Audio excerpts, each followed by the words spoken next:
अस्सलाम वालेकुम एवरीवन। जल्दी से स्लीप एपनिया को देखते हैं। ये क्योंकि आपके पास्ट एससीक्यूज़ में बहुत दफ़ा तो नहीं, कुछ दफ़ा रिपीट हुआ हुआ, ठीक है। इस वजह से we have to do it. और बहुत आसान सा टॉपिक है, हम ज़रा 5 मिनट में इसको रैप अप करते हैं। बुक में लंबा लंबा लिखा हुआ है, हम मोटी मोटी बातें करेंगे। स्लीप एपनिया क्या होता है? एपनिया मतलब है cessation of breathing is apnoea. अगर आपके माउथ और नोज में एयर बिल्कुल भी ना जा रही हो तो उसको एपनिया कहते हैं, बिकॉज एयर जाएगी तो ब्रीथिंग होगी, अदरवाइज नहीं हो सकती, ठीक है। स्लीप एपनिया, अगर एपनिया के एपिसोड सोते हुए होने लग जाए तो उसको स्लीप एपनिया कहते हैं। और एपनिया में 10 सेकेंड्स के लिए कम से कम हवा का अंदर जाने से रुकना लाजमी है। ऐसा नहीं है कि 1-2 सेकेंड के लिए हो तो हम उसे एपनिया नहीं कहेंगे, ठीक है। अच्छा, हमारे पास क्या क्या टाइप्स हो सकती हैं डिपेंडिंग अपॉन द प्रॉब्लम। सबसे पहले तो ऑब्स्ट्रक्टिव स्लीप एपनिया, कि आपके रास्ते में कोई ऑब्स्ट्रक्शन है आपके पूरे रेस्पिरेटरी पैसेज में। इसको मैंने अभी पिछली वीडियो में जब मैं स्नोरिंग बता रही थी तो मैंने आपको बताया कि it can be obstructive sleep apnoea में हमारे पास सबसे पहला हो सकता है नोज और नेजोफेरिंग्स का कोई भी कॉज हो सकता है, आइदर ट्यूमर है, पोलिप है, डीएनएस है, कुछ भी है, ठीक है। और उसके बाद हमारे पास दूसरा था ओरल कैविटी एंड ओरोफेरिंग्स, उसमें हमारे उससे रिलेटेड कोई बात हो सकती है, मैक्रोग्लोसिया हो सकती है, कोई ओरोफेरिंग्स का ट्यूमर हो सकता है, और बहुत सारी रीजंस थी। लेरिंगोफेरिंग्स या लैरिंग्स में कोई मसला हो सकता है वोकल कॉर्ड्स की सही पोजीशनिंग ना हो, एपिग्लोटिस सही ना हो, वो सारे कॉजेज आएंगे ऑब्स्ट्रक्शन में। सेंट्रल स्लीप एपनिया का मतलब है कि ब्रेन मैसेज ही नहीं भेज रहा रेस्पिरेटरी मसल्स को ब्रीथ करने के लिए, क्योंकि नर्व में कोई इशू है, ज़ाहिर नर्व्स के थ्रू मैसेज आ रहा है, या तो ब्रेन में मसला है। पेशेंट स्ट्रोक का पेशेंट, और स्ट्रोक भी मतलब अगर आपका सेंट्रल स्लीप एपनिया होता है, ब्रेन का मैसेज सही नहीं आ रहा होता, अगर कंप्लीट सेसेशन ऑफ मैसेज हो जाए ब्रेन से आने की, तो वो तो डेथ होती है, उसे हम कहते हैं ब्रेन स्टेम डेथ, क्योंकि रेस्पिरेटरी सेंटर आपके मेडुला में लोकेटेड है ना, मेडुला ऑब्लोंगेटा में, ब्रेन में। तो आपका अगर वो बिल्कुल बंद हो जाए वहाँ से मैसेज आना, तो उसे हम कहते हैं कि patient is dead, brain stem death हो गई है। लेकिन अगर वो कोई थोड़ा बहुत इशू हो रहा हो, कभी आ रहा हो कभी ना आ रहा हो, तो इसका मतलब है कि या तो आपके मेडुला में प्रॉब्लम है या कोई न्यूरोनल पाथवेज में प्रॉब्लम है। That is considered as central sleep apnoea. और मिक्स्ड का मतलब है कि उधर सेंट्रल भी इशू है और ऑब्स्ट्रक्शन भी है। पैथोफिजियोलॉजी क्या जाती है?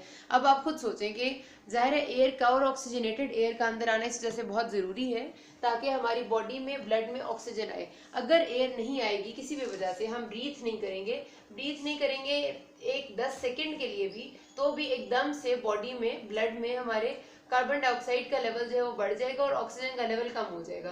कार्बन डाइऑक्साइड का लेवल बॉडी में जैसे ही बढ़ता है, एकदम से सवेयर बॉडी में वेजो कंस्ट्रिक्शन होती है, क्योंकि बॉडी जो है वो क्या करती है कि आपके वाइटल ऑर्गन्स की तरफ सारा ब्लड जाने की भेजने की कोशिश करती है और बाकी सारे ऑर्गन से ले लेती है। वो सवेयर वेजो कंस्ट्रिक्शन आपके जब लंग्स में होती है तो उसे हम कहते हैं पल्मनरी कंस्ट्रिक्शन, पल्मनरी वेजो कंस्ट्रिक्शन। और ना सिर्फ ये बल्कि इसकी वजह से आपकी ऑक्सीजनेशन इन योर लंग्स और ज़्यादा ख़राब हो जाएगी, और अगर ये चीज़ परसिस्ट करे तो हार्ट की तरफ ऑक्सीजन जाना ख़त्म हो जाती है, which leads to congestive cardiac failure. एकदम से आपका हार्ट में जब ऑक्सीजन सप्लाई नहीं जाएगी तो हार्ट तो पंप करना ही रोक देगा, तो बिल्कुल हार्ट फेलियर की तरफ पेशेंट जा रहा होगा और डेथ हो जाती है इस तरह पेशेंट की। जाहिर सी बात है, आपको थोड़ी देर के लिए भी आप सांस रोक लें, अगर आप जनरली देखें तो 1 मिनट तक तो आप बर्दाश्त कर सकते हैं, कुछ लोग इतना भी नहीं कर सकते, लेकिन जनरली 1 मिनट तक तो हो जाता है, लेकिन उससे ज़्यादा आप नहीं बर्दाश्त कर पाते, बिकॉज बॉडी की ऑक्सीजन रिक्वायरमेंट कम हो जाती है, सॉरी ऑक्सीजन लेवल कम हो जाता है एंड इट नीड्स ऑक्सीजनेशन, ठीक है। तो ये पूरी इसकी पैथोफिजियोलॉजी। अब हम नहीं कैसे, हमारे पास अगर एक पेशेंट आ जाता है तो उसको इवेलुएट कैसे करना है जो स्लीप एपनिया के साथ रहेगा। सबसे पहले हिस्ट्री। अब हिस्ट्री में जो पेशेंट के साथ कोई बंदा अगर सोता है, उसकी बहन भाई में से या कोई भी और है, उससे पूछना भी जरूरी है और पेशेंट से पूछना भी जरूरी है, क्योंकि it is a problem related to sleep. तो पेशेंट तो वही बात बता सकते हैं जो शायद वो जागता हो जिस टाइम पे, लेकिन वो सोते हुए खराटे लेता है नहीं लेता, और वो बाकी उसकी स्लीप कैसी है उसके बारे में तो वही बताएगा जो उसके साथ सोता है। तो आपने दोनों से पूछना है, उसकी स्लीप की रूटीन के बारे में, उसकी ईटिंग हैबिट्स के बारे में, उसके बाकी अल्कोहल ड्रिंकिंग, स्मोकिंग, कैफीन किस टाइम लेता है, चाय पीने की, कोई हार्मोन्स का इशू है, कोई दूसरे सारे सिस्टेमिक इश्यूज हो, मतलब डिटेल्ड हिस्ट्री आपको इसमें चाहिए। पेशेंट का वेट कितना है, ये हर चीज़ मैटर करती है, ठीक है। और उसके बाद जब उसको एपनिया की कितनी एपिसोड्स होती हैं तो क्या स्वेटिंग भी साथ होती है या नहीं होती, कितनी देर के लिए रहती है, उसके बाद डे टाइम की कंडीशन कैसी है, सर दर्द, डे टाइम स्लीपीनेस वगैरह, मतलब डिटेल हिस्ट्री आपको चाहिए। फिजिकल एग्जामिनेशन में आपने जो बहुत ज़रूरी चीज़ें चेक करनी है पेशेंट का body mass index, BMI, because उसका ओवरवेट पेशेंट्स जो होते हैं जिनका कॉलर साइज ज़्यादा होता है उसकी वजह से, क्योंकि उनके नेक के अराउंड फैट जमा हुआ होता है, वो नेक के अराउंड फैट एक जनरल ओबेसिटी में भी आ जाता है और आपकी हाइपोथायराइडिज्म में भी आ जाता है, जिसे हम कहते हैं बफलो हम्प हो जाती है और उसकी नेक भी अजीब सी हो जाती है। तो इन कंडीशंस में पेशेंट की नेक का में फैट की डिपोजिशन की वजह से उसके रेस्पिरेटरी पैसेजेस पे जोर पड़ रहा होता है और वो तंग हो जाते हैं। तो पेशेंट का BMI यानी कि बॉडी मास इंडेक्स चेक करना, कॉलर साइज चेक करना बहुत ज़रूरी है, ठीक है। उसके बाद general head and neck examination पूरी करनी है किसी भी मैथ्स के लिए, किसी भी किस्म की डिफॉर्मिटी के लिए जो आपको पता चलता है होगी, ठीक है। उसके बाद एक मैन्यूवर होता है, हम क्या करते हैं पेशेंट के नोज के थ्रू एक एंडोस्कोप पास करते हैं ताकि हमें अंदर से उसका रेस्पिरेटरी पैसेज ऊपर से नजर आ जाए, उसका सॉफ्ट पैलेट से लेकर अंदर लैरिंग्स तक नजर आए। उसके बाद पेशेंट को कहते हैं कि वो इंस्पायर करे, सांस अंदर खींचे।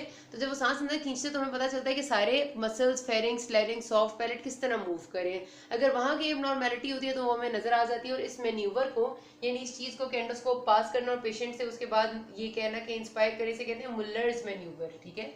इससे हम पता चल जाता है कि कोई प्रॉब्लम है या नहीं है। अच्छा, उसके बाद हमारे पास आती है पोलीसोमनोग्राफी। पोलीसोमनोग्राफी बेसिकली एक ऐसी टेक्निक है जो आपके गोल्ड स्टैंडर्ड है स्लीप एपनिया के लिए। इसमें आपने डिफरेंट टेस्ट करने, क्या क्या करना है आपने इसमें बहुत सारे इलेक्ट्रोएन्केफेलोग्राम करना है यानी जिसमें आप ब्रेन के वेव्स चेक करनी है, स्लीप में भी और स्लीप के बगैर भी यानी जागते हुए भी, इलेक्ट्रोकार्डियोग्राफी ECG जिसे आप नॉर्मली कहते हैं, इलेक्ट्रोओक्यूलोग्राम आई का मूवमेंट को चेक करना है, इलेक्ट्रोमायोग्राफी EMG होती है मसल्स की, उसमें सारी की सारी आपकी चेक होती है कि क्या हिसाब किताब है, ठीक है। जाहिर है जो हमारे रिस्पेक्टिव मसल्स होंगे, जैसे हमारे यहाँ पर हमारे टिबियालिस एंटीरियर है, सब मेंटल यानी जो चिन के नीचे के मसल्स हैं जो आपके नेक के अराउंड है वही हम चेक करेंगे ना इसमें। अच्छा, उसके बाद पल्स ऑक्सीमेट्री के आपकी पेशेंट की ऑक्सीजन सेचुरेशन कितनी है वो बहुत ज़रूरी है। ABG ज़रूरत पड़े एयर ब्लड गैसेस तो वो आपने करानी है। अच्छा, उसके बाद आपने स्लीप की पोजीशन चेक करनी है, ब्लड प्रेशर चेक करना है। तो ये सारे जो सारे टेस्ट हैं पोलीसोमनोग्राफी में आते हैं।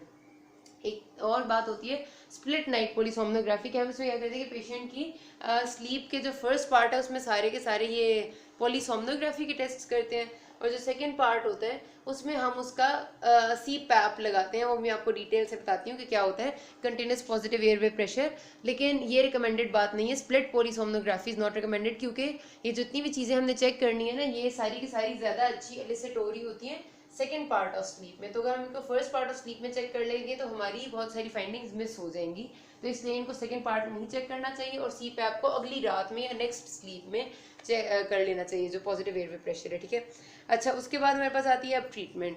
ये तो हमने कर ली एग्जामिनेशन, पेशेंट हमें पता चल गया स्लीप एपनिया का पेशेंट है। ट्रीटमेंट है सबसे पहले जनरल ट्रीटमेंट है, लाइफस्टाइल चेंजेस है, अल्कोहल स्मोकिंग छोड़ दे, कैफीन नाश्ते खाने से पहले ना पिए, टाइम पे सोए, दिन को बेज़रूरत ना सोए ताकि रात को नींद टाइम पे आए, और वेट रिड्यूस करना, और बहुत सारे जो प्रॉब्लम जिससे रिलेटेड है वो सारे हमने पेशेंट को बता देंगे, ठीक है। उसके बाद पोजिशनल थेरेपी, उससे कहना है कि स्ट्रेट ना सोए, करवट पे सोए, क्योंकि स्ट्रेट सोने से आपके जो एयर पैसेजेस हैं वो और तंग हो जाते हैं क्योंकि वो स्ट्रेट पोजीशन में आ जाते हैं। तो करवट पे सोने से भी काफ़ी सारे पेशेंट्स का मसला हल हो जाता है।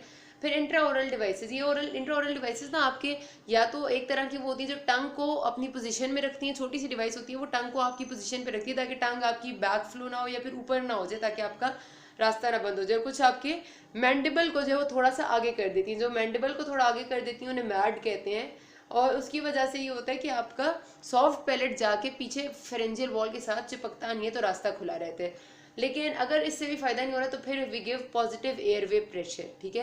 ये पॉजिटिव एयरवे प्रेशर क्या होता है, इसे कहते हैं CPAP। एक मशीन होती है कंटिन्यूस पॉजिटिव एयरवे प्रेशर, जिस तरह आपने देखा है आपकी नॉर्मल ऑक्सीजन मास्क भी आपने पेशेंट्स को लगे हुए देखे हुए हैं ना, वो ऑक्सीजन सिलेंडर से अटैच होते हैं।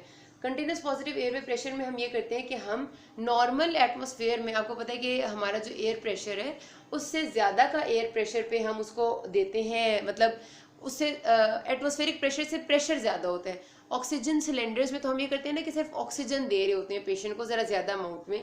CPAP में ये होता है कि ऑक्सीजन भी ज़्यादा मिल रही है और एटमॉस्फेरिक प्रेशर से ज़्यादा प्रेशर पे मिल रही है। वो इसलिए देते हैं कि जो ऑब्स्ट्रक्टिव स्लीप एपनिया के पेशेंट्स हैं, अगर उनमें ज़्यादा प्रेशर से कोई चीज़ अंदर जाएगी रेस्पिरेटरी पैसेजेस में तो ऑब्स्ट्रक्शन शायद रास्ते में रुकावट ना बने, ठीक है। तो ये ऑब्स्ट्रक्टिव स्लीप एपनिया में CPAP हम लगाते हैं, उसका उसी तरह से एक मशीन से एक पाइप से जुड़ा हुआ होता है और दूसरी तरफ उसके मास्क होता है। जिस तरह नॉर्मल ऑक्सीजन मास्क पेशेंट ने लगाया तो उसी तरह वो मास्क उसको लगा देते हैं, ठीक है। तो CPAP इस तरह हमें फ़ायदा देता है कि ऑक्सीजनेशन जो है वो पेशेंट की बेहतर हो जाती है और ऑब्स्ट्रक्शन अगर होगी तो वो ज़्यादा प्रेशर की वजह से हट जाएगी। इसी के ऑपोजिट एक चीज़ होती है BiPAP, ऑपोजिट नहीं मतलब इसी के साथ की। CPAP और BiPAP में सिर्फ इतना फ़र्क है कि CPAP में जब पेशेंट्स को मुसलसल ज़्यादा प्रेशर से ऑक्सीजन और एयर मिल रही होती है ना तो उनके लिए इंस्पायर तो ठीक है वो कर लेते हैं, लेकिन एयर को एक्सहेल आउट करना उन्हें मुश्किल लग रहा होता है। वो कहते हैं कि हमें ऐसा लगता है हमारे ऊपर आगे से प्रेशर आ रहा है क्योंकि मुसलसल प्रेशर आ रहा है ना, तो वो एक्सहेल नहीं कर पा रहे होते। सी पैप में ये प्रॉब्लम थी, तो उसकी जगह फिर उन्होंने बाई पैप बना दिया। इसमें प्रेशर की दो सेटिंग्स होती हैं, इंस्पिरेटरी प्रेशर जो है वो ज़्यादा होता है और उसके साथ ही एक्सपिरेटरी प्रेशर पे खुद ही उसका प्रेशर कम हो जाता है जब पेशेंट ने एक्सपायर करना होता है। तो इस तरह से ये मुसलसल चलता रहता है कि प्रेशर थोड़ा ज़्यादा है जब वो सांस अंदर ले रहे हैं, और जब वो सांस बाहर निकाल रहे हैं तो प्रेशर कम हो गया ताकि वो सांस आराम से बाहर निकाल सके। तो बाय पैप का ये फ़ायदा है, अदरवाइज दोनों का फंक्शन सेम है, ठीक है। तो ये हम पेशेंट्स को देते हैं ऑब्स्ट्रक्टिव स्लीप एपनिया के, ताकि उनको फ़ायदा हो इससे। अगर इससे भी फ़ायदा नहीं है तो फिर हम डायरेक्ट सर्जरी करेंगे। सर्जरी में हमने अब डिपेंड करते हैं जो भी कॉज है उसको निकालना है। नोज़ में कोई ऑब्स्ट्रक्शन है उसको ठीक करना है, ओरोफेरिंक्स में तो उसको ठीक करना है, टॉन्सिल्स या एडिनॉइड्स मसला करें तो उनको निकाल देंगे। और अगर आपका फिर भी कोई मसला नहीं हो रहा तो फिर आप जीनियोप्लास्टी यानी टंग की सर्जरी कर देते हैं और उसको अपनी पोजीशन में नीचे बिठा देते हैं, ठीक है। This is all about apnoea. अभी तक कोई मसला हुआ, you can ask me. Thank you.